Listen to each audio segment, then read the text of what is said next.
This morning we heard that fewer and fewer younger people are even wanting to defend our nation. What is it, do you think, that they find that's gone wrong for them? What is it, do you think, that they are struggling with? Well, I think we should put ourselves in the shoes of the average young person. They're told that they have to go to university. And then when they go to university, they're taught all sorts of weird things about what a horrible country they live in and what a terrible history it has. They come out of university with all of this debt, far more than what I had to pay when I took out student loans and tuition fees. I finished a 4-year degree with £14,000. Young people today have loans of £40,000, £50,000, £60,000. My children will tell you about that. And then they're told that the planet is going to burn and they've got no future. They can't get a job. Those who can get jobs find the jobs don't pay very well. And even the ones who do get the jobs that pay well can't get a house, can't start a family. Of course they're going to be upset. And I think that we who are older, and I feel sad that I'm now in this category, being now at age 46, I cannot call myself a young person anymore. You're still very young. Thank you. Still very young. But I think we take for granted just how much hope and opportunity there was. When I was 26, so 20 years ago, I wasn't worried about job security. When I finished university in 2003, it was, do I get a job in engineering or do I go into banking? These offers, what's the best one? Do I move out of London or move? That's what I was thinking about. That's not the option that young people have today. So we need to give them some hope. We need to connect with them emotionally, show that we are creating a future for them. But I am particularly worried about the way they feel about their country. I think young people saying they wouldn't fight for their country is extremely worrying. This is one of the things that we just took for granted. We need to show them that this is a country that is worth fighting for.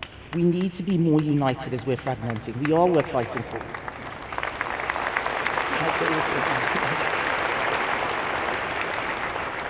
I completely agree with you, Kemi, and I think if we look at it from the social fabric perspective and the fact that now young people are experiencing less resilience than they have done historically, and also have less confidence to go on and start a family, and we're beginning to see declining demographics. What do you think is behind that, and what do you think government can actually do? Because government on social policy can be quite a blunt instrument. And what is cultural and what is government, and can government impact culture? So I'm glad that you used the word culture. I don't think we talk about culture enough. I've actually tried to change the lexicon so that we don't just talk about British values, which are often not uniquely British, but talk about our culture, which those values underpin, which is uniquely, it is uniquely ours. And I think that government can help with culture, but usually not in the way that government tries to, with all these random schemes and bits of pots of money everywhere. At the moment, government thinks that culture is just, art and music. And a lot of people, when they talk about culture, they think it's just, clothes or food and language. Culture is really norms, behaviors, expectations. It's how you treat other people. It's how you show respect, how you treat women or minorities, how you raise your children, who gets a job in the company. Is it a meritocracy or is it your cousin?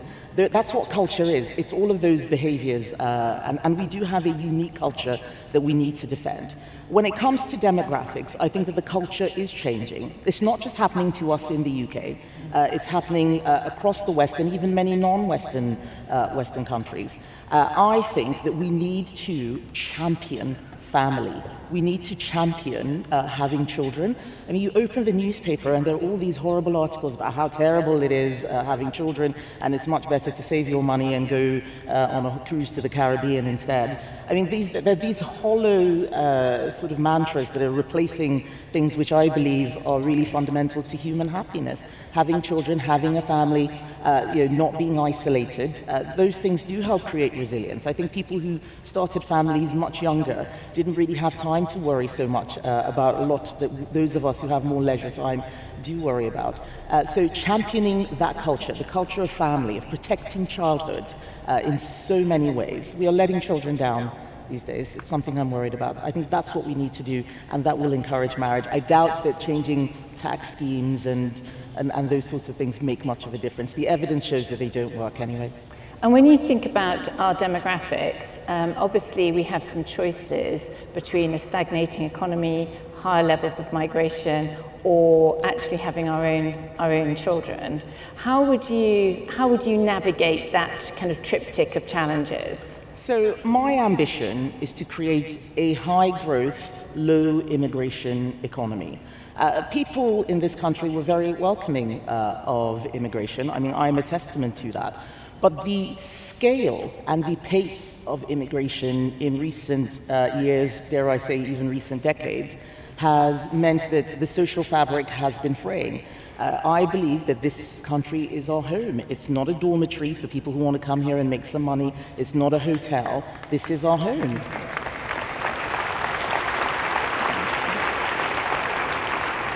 And that really means that we need to re-engineer an economy that delivers that. I think immigration has been used as a shortcut, but it's a Ponzi scheme, because even when you get a new batch of immigrants who come in, the next generation doesn't exactly do what the last generation did. I also worry beyond that about things like artificial intelligence, quantum, robotics. All of these things are challenges, but if we invest in the right places and we make sure that Britain continues to lead where it counts, I think that we can deal with that. But it's also partly culture. It's very easy for governments to open borders rather than tackle very significant problems at home, like cutting welfare. We are spending £1 in every £3 on welfare, 1 in every 7 in defence. During the Cold War, it was the other way around. We are now spending more on welfare than we get in income tax. The rider is heavier than the horse. We need to bring our welfare bill down. It is the real reason why we had a defence secretary resign 2 weeks ago, because he wasn't getting the money that he needed to defend our country. It is extraordinary that a defence secretary would say that the Prime Minister is not keeping us safe and he's not allowed to do the job. So it is urgent, it is an emergency. It's the first thing Andy Burnham needs to deal with, when he can stop taking selfies and focus on the job at hand. But yes, that's what we need to do. So we have 1,000 young leaders at this conference, and if my own team of young people is anything to go by, they often berate me over how difficult it is to purchase a house. They feel like that social contract has been broken. The work hard, get a job, progress, and then you can buy a house and have a family. They feel like some of these things have been lost. What would you do as leader in order to re-establish that social contract that gives our young people an opportunity? So I want to promote the conservative, dare I say, the right-wing version of fairness, which is that it is your effort that determines reward, rather than the left-wing version of just redistribution so that everyone can have the same thing, which just means all of us are poorer. For young people, that does mean dealing with the housing crisis. There are 3 reasons why housing is a problem. The first, supply. We don't build enough. The second is demand. We have too many people who have come into the country who have needed houses. We haven't built enough for them. And the third is that the rest of the economy is not performing that well. And that meant that housing became an asset. There was an asset bubble created around housing. Instead of money being put into risk-taking, into companies, into equities, it all went into housing.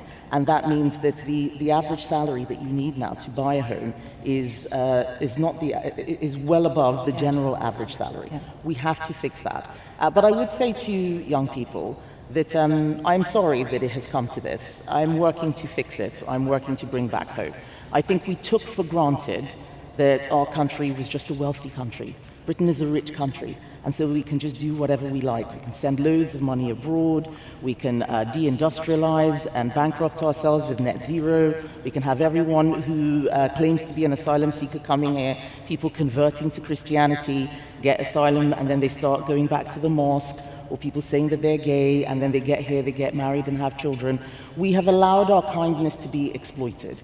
And those of us who are around now have to make sure that we fix it for the next generation, rather than just enjoy ourselves and hope that they figure it out. We have to do this for them. So I say to young people, the hope is coming. I have lots of policies which should deliver for you. There is more to come. The work is not done yet. But we need to make sure that we bring common sense back and start uniting our country and make sure that we deliver an inheritance for the next generation.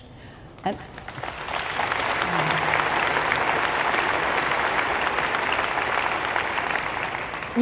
you touched on net zero there, Kemi. You have pretty much led the way on turning away from net zero. And the victory in Aberdeen that you've just experienced, congratulations, was really... Thank you, Conservatives. You can tell who they are. But was really off the back of a recommitment to North Sea oil once again.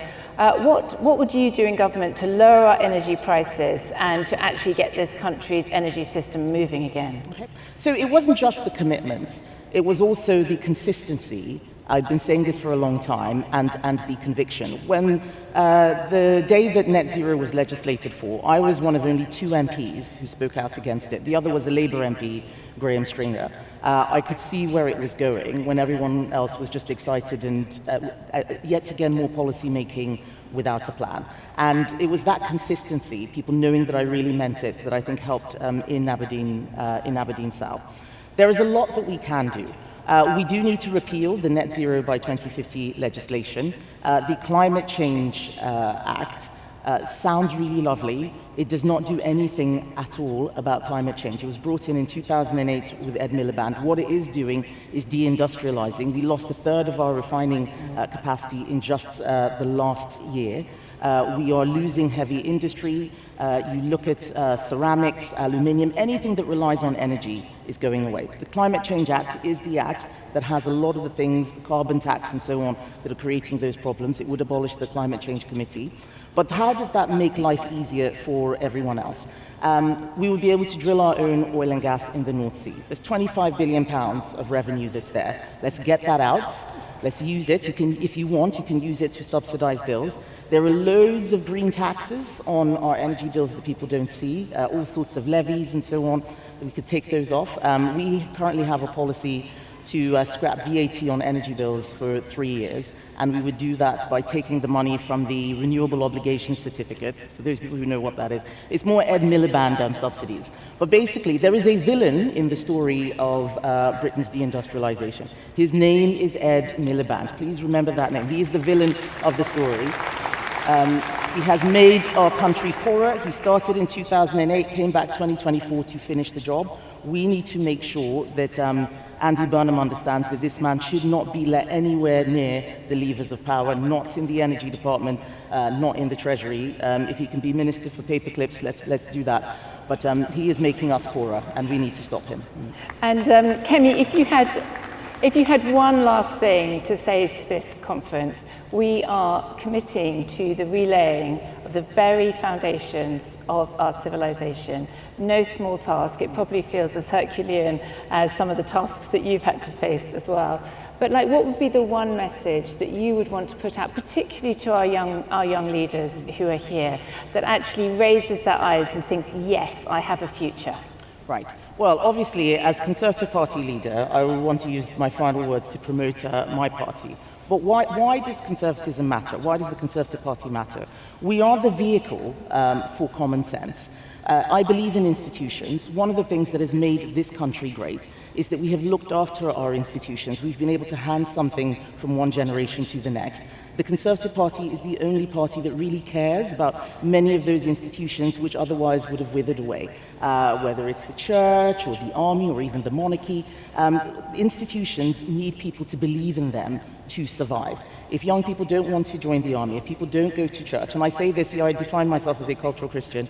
If you do, the granddaughter of a reverend, he would be so upset about how few times I actually go to church. If you don't look after these things, they will go away. We care about that. We have been around for 200 years. We are an institution as well, and we have a purpose, and that purpose is the vehicle for conservatism, keeping what is great about our country, changing what does need changing, but not at a pace that the country becomes unrecognizable.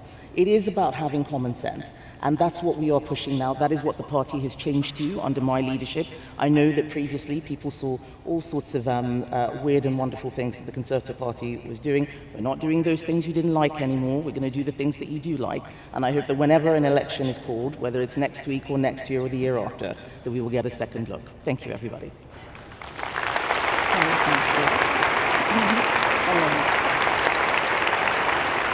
Right Honourable Kemi Badenoch, thank you so much for joining us. Thank you. Kemi, thank you. Thank you very much. What we want to do now is just illustrate how taking some of these economic policies